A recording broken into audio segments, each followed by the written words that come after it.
look, it's Batman. That is not Batman. Holy sh! He's really up there.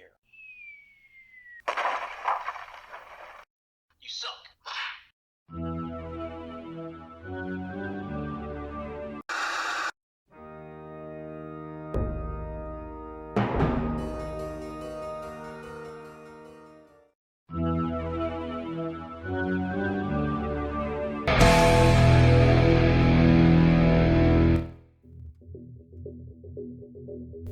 Hey guys, Ultra Maximus back with another 31 horror toys in 31 days, and today we're going to take a look at another NECA figure. It's from Disney's Gargoyles. It's Goliath.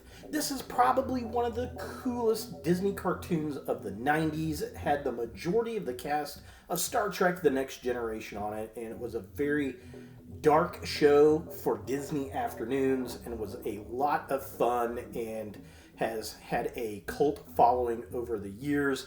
Very excited to see figures for this. So let's go ahead and jump in there and take a look at the packaging.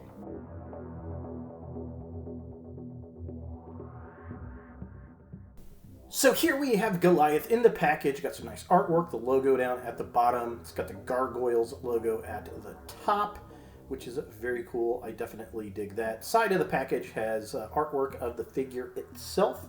This side has the alternate head sculpt, so that looks pretty cool.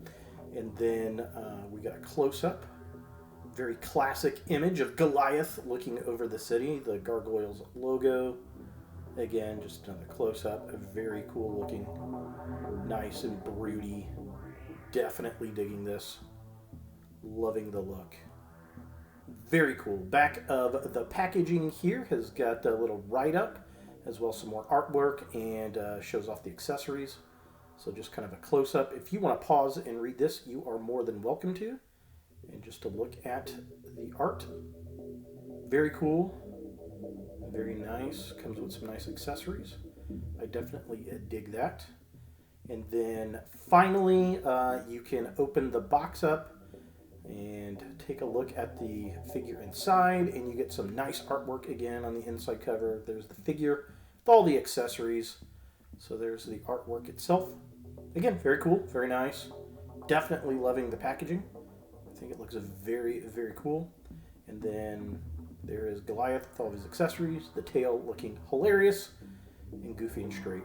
But yeah, there is the packaging. So that about does it for the box. Let's go ahead and get him out and see what we think. So here we have Goliath out of the packaging, and I gotta say, this thing does look really, really cool. I love the look and feel of this thing. It's very nice. The wingspan is ridiculous on this. It's very, very cool. Now, the wings, like I said, very wide. They look nice, but they are very, very fragile feeling, and I'll talk more about that, but they look good. I'm just afraid of this thing falling and those wings snapping, and yeah, it's definitely interesting. He's got lots of accessories. I definitely appreciate that. So let's take a look at the book. So he comes with his little book that you can read. Very detailed. Very nice. I like the binding. It's got the leather cover. It's got a little script writing inside of it. Painted well, washed. This would be good for like a Beast figure in the X-Men as well. So, yep, I like that little accessory. Very, very nice. And he also comes with a little jalapeno. So if you don't know what this is, it's from an episode where he tries a jalapeno for the first time. And he's like, jalapeno! And it kind of becomes a curse word in the show. It's an ongoing joke, which is very weird, but he comes with some alternate hands. So he's got, I guess, a grippy hand for the book. He's got some closed fists, which is kind of cool for beating bad guys up. So there you go. And yeah, then he also has his open claws that is on the figure itself. And we've got an alternate head, which is pretty cool. Now this, it's kind of this is the head that comes with the figure or on the figure. It's the less cool looking. I like this one a lot better. He's more growly, and just looks more gargoyle-like. So I'm going to go ahead and keep that on there. Now, the figure itself is nice. It's these wings. Like I said before, they feel very fragile and thin, like they could snap. I'm afraid that they're going to break, especially at the hinge joint. So there's a very ratchety hinge joint on these wings right here, and I just feel this is going to fail at some point, or it's going to fall off a shelf and break. So I'm not a big fan of that. Now, articulation is okay on this. It's got the wings. The head does move up and down. It's on a ball joint, but it's very restricted because of the hair. He can't look up very much, which is a bit disappointing. He does have a diaphragm joint that moves up and down and all around. His arms do move up and down, but they're kind of restricted from his muscle cut. So that's a bit unfortunate. So yeah, this cut right here kind of restricts movement. We do have a twist at the upper arm, which is nice. He's got a elbow joint, which is very cool. And then his wrists do twist, and they've got a hinge joint as well. So that's nice. Very sharp claws.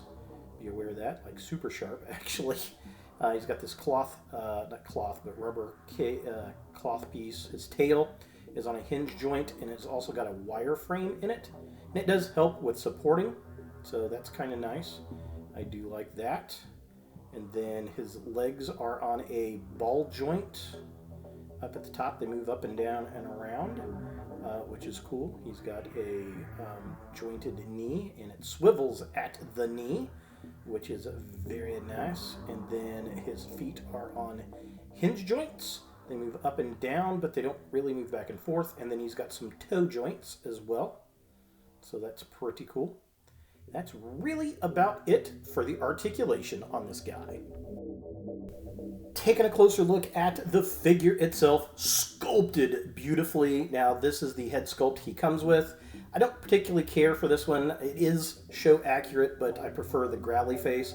I like the paint streaks in the hair. The purples are gorgeous on him. The sculpt is great. The detail on the wings, amazing. I don't care much for the back of the wings over the shoulders. That looks a little rough, but I think they could have smoothed that down or arched it or something.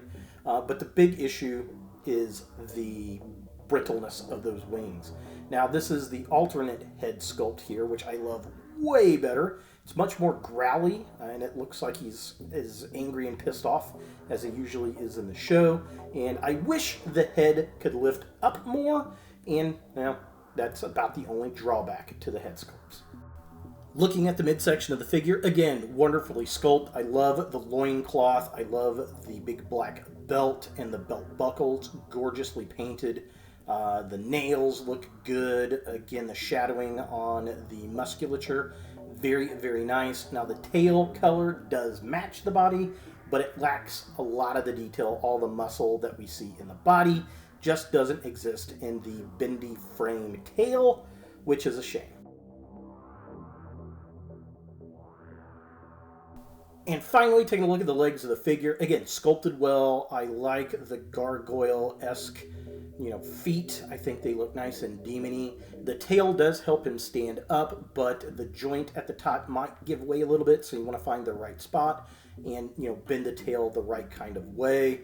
Not a big fan of the bendy wire, but yeah, it is what it is. At least it doesn't feel frail, unfortunately, like the wings do. For comparison, here we have the NECA Gargoyles Goliath next to the Playmates Titan Tech Godzilla, and as you can see, this is a pretty large figure. Not only is it tall, but those wings are ridiculously wide as it's compared to this Godzilla figure. So it's definitely impressive, looks cool up on the shelf. I just, I'm afraid that those wings are just going to fall apart at some point someday. But the nice thing is the Bronx figure comes with the more caped wings that you could get to put on it if you know, are worried about those wings or they do break. I just wish they were made of stronger material. So is the Gargoyles Goliath by NECA something that you want in your Disney or your monster collection? I'm going to say yes. This is a very well done figure for the price point. The wingspan is ridiculous. It's sculpted near perfectly, painted near perfectly. The two biggest drawbacks are the wireframe tail. I'm just not a fan of that. And I'm afraid of the fragility of the wings. There is an alternate set of wings you can get with another figure, but that's the scariest point to the figure for fear of falling or just snapping over time. So there he is! Goliath from Disney's Gargoyles by NECA for 31 horror toys in 31 days! Hey guys, thanks for watching. To watch more Ultra Maximus, click on the links to the right. Be sure to click all the things, subscribe, like, and hit that notification bell for new videos, and follow me on all the social medias, Facebook, Instagram, and Twitter. Links in the description below.